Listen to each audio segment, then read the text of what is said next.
suis vraiment ravi maintenant parce que je vais recevoir une référence de l'intelligence artificielle. Elle est directrice de recherche fondamentale chez Google DeepMind, à la tête d'une équipe en Europe et aussi en Amérique du Nord.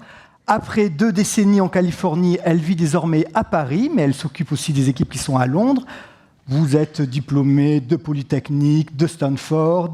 Ben voilà, c'est vous, Joëlle Barral. Enchantée et bienvenue. C'est là.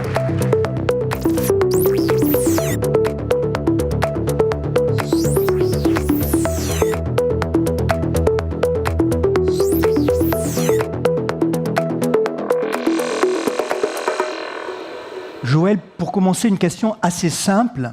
C'est quoi la mission d'un chercheur en IA chez Google ? Alors, merci d'abord, merci pour votre invitation. Je suis ravie d'être là et de vous partager mon expérience en tant que chercheuse et en tant que scientifique dans cette nouvelle ère dans laquelle nous sommes tous entrés, qui est l'ère de l'IA générative. D'abord, pour rappeler, moi, ça fait effectivement une vingtaine d'années que je travaille soit avec l'IA, soit vraiment au cœur de l'IA. Donc, c'est pas une technologie qui date d'hier. Mais c'est vrai que je ne pensais pas qu'on verrait les avancées auxquelles on a affaire aujourd'hui. Donc vraiment ni aussi vite, ni de façon aussi incroyable. C'est-à-dire qu'aujourd'hui, vous essayez de dialoguer avec un modèle, vous avez un discours tout à fait cohérent, vous pouvez générer une image qui est tout à fait photoréalistique.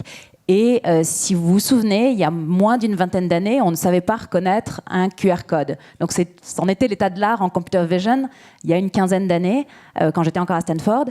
Donc on a vraiment fait des bonds de géants. Donc aujourd'hui, mon métier au sein de Google DeepMind, c'est effectivement, vous l'avez dit, de diriger des équipes qui sont en Europe et en Amérique du Nord. C'est-à-dire de vraiment comprendre là où ils veulent aller, arriver à coordonner toutes ces recherches qui essaient de pousser nos modèles fondamentaux au-delà de leurs limites, et avec des sujets qui aujourd'hui touchent énormément de domaines, des domaines très scientifiques, la santé et évidemment l'informatique plus pure, j'ai envie de dire, qui essaie vraiment de faire avancer l'état de l'art. L'intelligence artificielle est en train de révolutionner la recherche scientifique ? Absolument. C'est le terme, ouais. Absolument. Donc, si vous êtes scientifique aujourd'hui, vous avez accès à énormément de données dans des domaines qui sont de plus en plus complexes. Il y a 1 ou 2 siècles, on pouvait être un scientifique et comprendre à la fois toute la physique, toute la chimie, toutes les mathématiques. Évidemment, c'est plus du tout possible.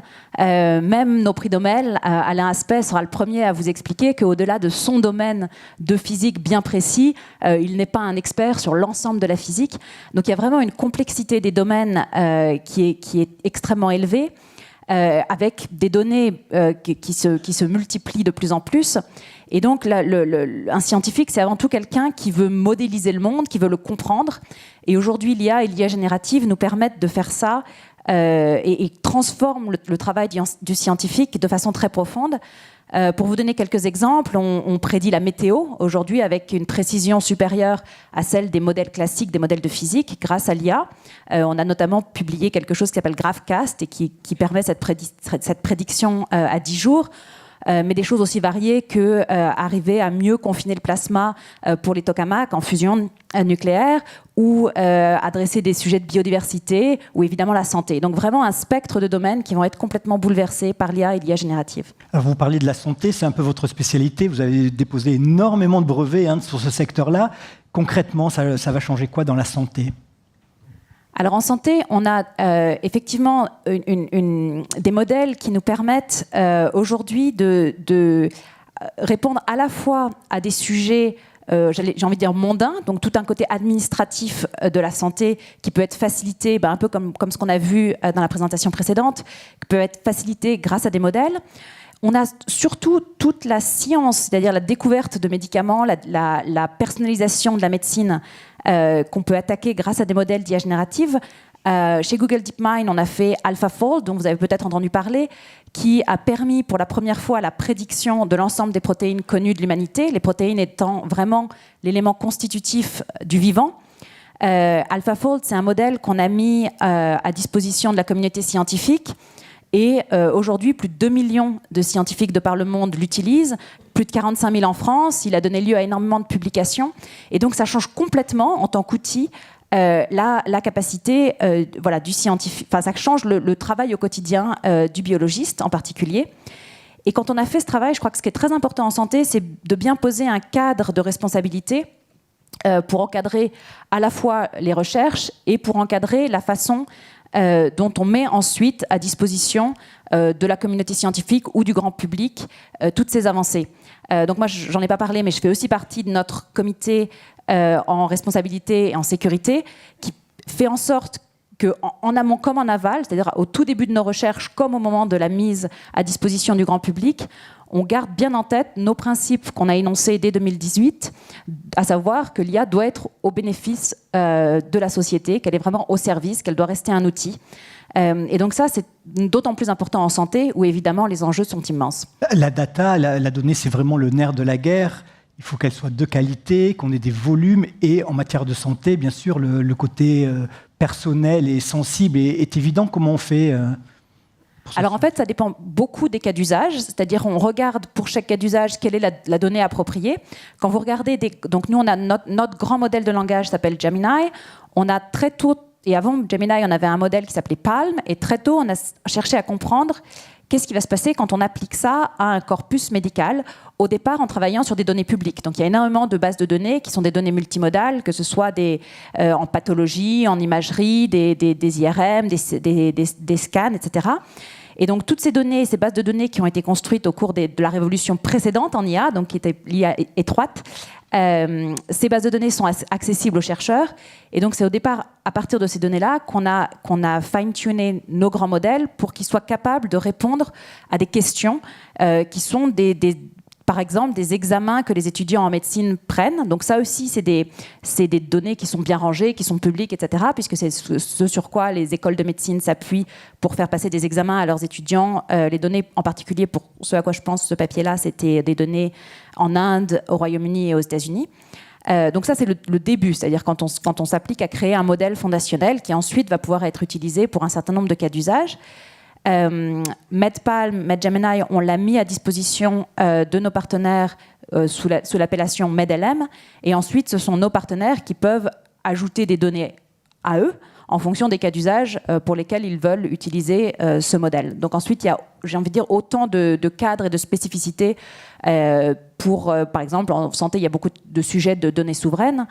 Donc nous, on a un cloud souverain qui s'appelle Sens, qui est un partenariat avec Thales, donc qui permet de s'assurer que les données restent sur le sol français, etc., quand vraiment ça devient de la donnée patient, de la donnée très sensible. Alors vous parlez avec beaucoup d'enthousiasme de l'intelligence artificielle, mais vous n'hésitez pas à communiquer sur ses limites, sur les défis à relever. Alors, c'est quoi ces limites et ces défis ?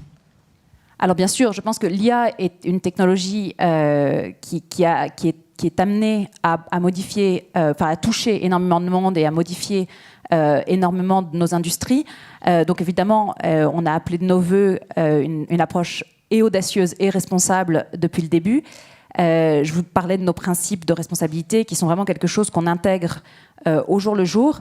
Je crois que c'est très important d'avoir cette approche combinée, c'est-à-dire qu'il faut vraiment penser à la sécurité de nos modèles en amont, quand on les entraîne. Quand vous construisez un pont, vous ne construisez pas d'abord le pont pour ensuite réfléchir aux questions de sécurité, vous faites les deux en amont. Et ben c'est exactement pareil pour les grands modèles. En 1 minute, vous avez passé une grande partie de votre carrière aux États-Unis, vous êtes maintenant en Europe. C'est un peu le fil rouge de cette soirée. Vous pensez que l'Europe a sa carte à jouer, vous, dans la guerre avec des moyens incroyables entre les États-Unis et la Chine ? Alors, vous l'avez très bien exposé également plus tôt dans cette soirée. Je crois que l'Europe a la chance d'avoir énormément de talents et que vous avez dit, les données sont le nerf de la guerre, les talents sont aussi le nerf de la guerre, si guerre il y a.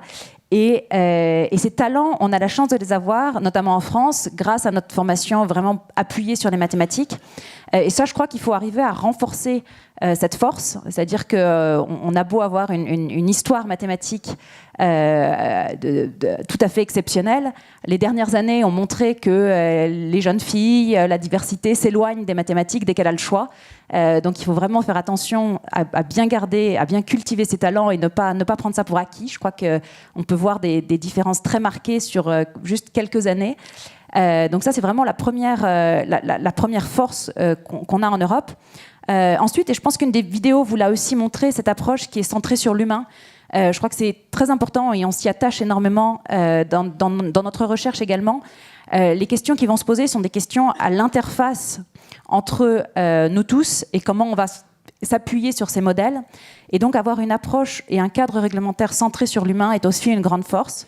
Après, effectivement, les enjeux sont immenses et on a beaucoup besoin de partenariats aussi. Donc nos équipes de recherche sont vraiment des équipes globales. J'étais par exemple plutôt dans la journée 2 fois avec des équipes qui sont en Inde. Évidemment, on a la maison mère DeepMind qui est basée à Londres, Google en Californie, mais c'est vraiment, il y a aujourd'hui un outil qui nous permet de relever les défis du 21e siècle et je crois que ceux-ci sont partagés bien au-delà de nos frontières. Merci beaucoup, Joël Barral. Merci.